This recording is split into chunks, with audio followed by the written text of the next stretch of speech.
औज़ुबिल्लाहिमिनश्शैतानिर्रजीम बिस्मिल्लाहिर्रहमानिर्रहीम। नाजरीन, corona virus का जो जिन है वो पूरी दुनिया में अभी तक काबू नहीं आ रहा।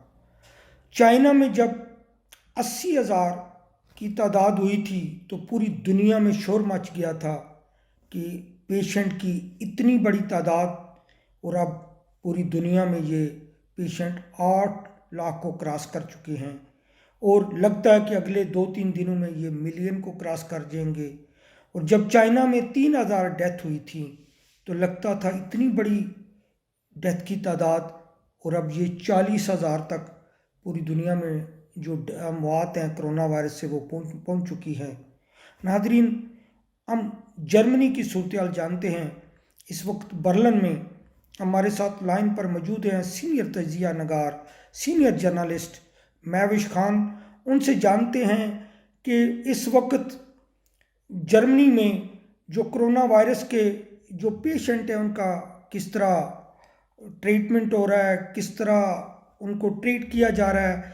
तो महविश खान साहब, आप हमें ये बताइए कि जो जर्मनी में कोरोना वायरस के मरीज़ों का किस तरह ट्रीटमेंट हो रहा है, और इस कोरोना वायरस के जो पेशेंट हैं उनको डील करने के लिए मेडिकली जर्मन गवर्नमेंट की क्या स्ट्रेटजी है। जी महविश।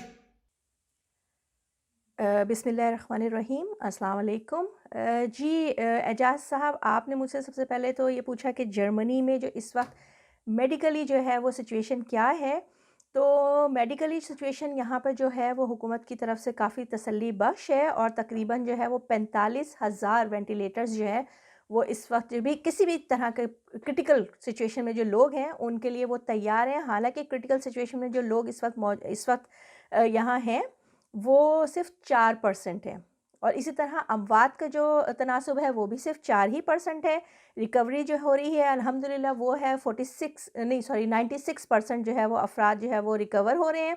और इसी तरह जो बेहतर कंडीशन में है, जो कोरोना वायरस के जो पेशेंट्स हैं और वो बेहतर कंडीशन में है, वो भी जो है 96% ही हैं। 50,000 जो है वो कोरोना टेस्ट्स जो है वो रोज़ाना की बुनियादों पर हो रहे हैं, जिसको 2 लाख तक ले जाया जाएगा, जिसमें कि जो पॉजिटिव आएंगे उनको हुकूमत अपनी तहवील में ले लेगी, और जो नेगेटिव होंगे उनको काम की इजाज़त दे दी जाएगी।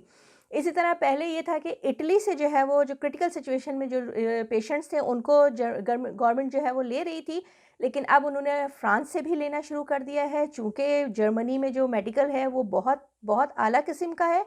और साथ ही साथ ये है कि जब से लॉकडाउन हुआ है लोगों ने जो है वो अपनी मदद आप के तहत जो है वो अपने आप को घरों में महसूर कर लिया है। उसकी वजह से यहाँ पे जो सिचुएशन है या बर्लिन में वो काफ़ी बेहतर है। इसके अलावा 3 सूबे ऐसे हैं जहाँ पे सिचुएशन काफ़ी गंभीर है, और उम्मीद की जा रही है कि वहाँ पर भी जल्द ही काबू पा लिया जाएगा। आप हमें ये बताइए कि ये जो लॉकडाउन की अब बर्लिन में क्या सूरत हाल है, ओवरऑल जर्मनी में और ख़ुसूसन बर्लिन में इस वक्त लॉकडाउन की क्या सूरत हाल है। जी, मुल्की सूरत हाल ये है कि पिछले आज जो है वो अल्हम्दुलिल्लाह बर्लिन में 14 दिन जो लॉकडाउन के थे या क्वारंटीना के थे वो पूरे हो चुके हैं। और अब उम्मीद है कि इंशाल्लाह ताला ये जो केसेस जो इस वक्त यहाँ पर सामने इतनी तेज़ी से आ रहे थे, उनका रेशो बढ़ रहा था, उसकी वजह सिर्फ इतनी थी कि ये केसेस वो थे जो क्वारंटीना से या लॉकडाउन से पहले के थे। और अब जो इंशाल्लाह ताला ये हफ़्ता या इससे अगला हफ़्ता अब जो है ना वो गिराफ नीचे की तरफ आएगा, क्योंकि जो है वो लॉकडाउन में चूँकि लोगों ने अपने आप को घरों में बंद कर लिया था, और असल में इसकी जो एहतियाती तदाबीर में से एक बहुत इम्पॉर्टेंट चीज़ थी वो यही थी कि लोग अपने आप को घरों में बंद कर लें, ना वो घरों से बाहर निकलेंगे, ना ही जो है वो सूरत हाल गंभीर होगी। और जी हाँ, स्कूल्स और स्कूल यूनिवर्सिटीज़ जो है वो 17 तारीख से यहाँ पे बंद है, जिनको कि आज 2 हफ़्ते हो चुके हैं अल्हम्दुलिल्लाह, यानी कि 15 दिन हो चुके हैं। इसी के साथ छोटी दुकानें हैं, रेस्टोरेंट्स हैं, छोटे-मोटे कारोबार हैं, उनको भी फ़ौरी तौर पे बंद कर दिया गया था, और सिर्फ़ ज़रूरत के तहत आप घर से बाहर निकल सकते थे। और बर्लिन के बर्लिन सूबे के जो वज़ीर दाखिला हैं, उन्होंने आज एक कानून पास करने के लिए असेंबली में पेश करना था, जो कि हो सकता है अब तक हो भी चुका हो, कि उसमें ये था कि वो एक बिल पेश पेश करेंगे जिसके मुताबिक जो है वो बर्लिन में बिला ज़रूरत घर से लॉकडाउन तोड़ के बाहर निकलने वालों को 50 यूरो से लेकर 500 यूरो तक जुर्माना आयद किया जाएगा। ये वही इक़दामात हैं जिनको कि लॉकडाउन की सूरत में मज़ीद सख्त किया जा रहा है, और ये इंशाअल्लाह ताला ये वो इक़दामात हैं जिनकी वजह से कोरोना में जो है वो बेहतरी आएगी, इसके केसेस मज़ीद आगे इनको काबू में किया जा सकेगा। पिछले दिनों जर्मन हुकूमत ने एक बहुत बड़ा अपनी आवाम के लिए रिलीफ पैकेज अनाउंस किया। उस रिलीफ पैकेज के बारे में हमें बताइए कि वो रिलीफ पैकेज क्या था और उससे आवाम को क्या फ़ायदा हासिल होंगे। जी एजाज़ साहब, हुकूमत की तरफ से जो रिलीफ़ पैकेजेस दिए गए हैं वो तकरीबन 156 बिलियन डॉलर्स के हैं, जिसमें से 50,000 बिलियंस जो हैं वो फ़ौरी तौर पे छोटा कारोबार करने वालों को दिए जाएंगे, और जिनके पास 5 अफ़राद काम करते हैं उनको फ़ौरी तौर पे 9,000 दिए गए हैं, और जिनके पास 10 अफ़राद हैं उनको 15,000 फ़ौरी तौर पे 15,000 यूरो दिए जाएंगे, जिस पर ना ही कोई क्रेडिट है और ना ही उससे उनसे वापसी का कोई तकाज़ा किया जाएगा। बाकी जो बड़े कंपनीज़ हैं उनमें ये है कि आप जो है फ़िलहाल जो क्रेडिट कंपनियों को वापस करना होता है वो मुअत्तल कर दिया गया है, और साथ ही साथ जो टैक्स जो दिया जाता है मंथली, उसको भी उन्होंने कहा है कि अभी फ़िलहाल आप अपने पास रखें, और इंशाल्लाह जब कोरोना वायरस जो है वो उस पे काबू पा लिया जाएगा, इस वबा को कंट्रोल कर लिया जाएगा, तो फिर आप उन टैक्सेस को हुकूमत को दे सकते हैं। जी। मैं विश आपको अल्लाह ताला अपने हिफ्ज़ व अमान में रखे। आपने मौजूदा कोरोना वायरस के क्राइसिस में आवाम की अवेयरनेस में बहुत अहम किरदार अदा किया है। अगर किसी वजह से किसी की कोशिश से किसी के इंसान की जान बच जाती है तो उसका यकीनन अल्लाह ताला उसको अजर देगा।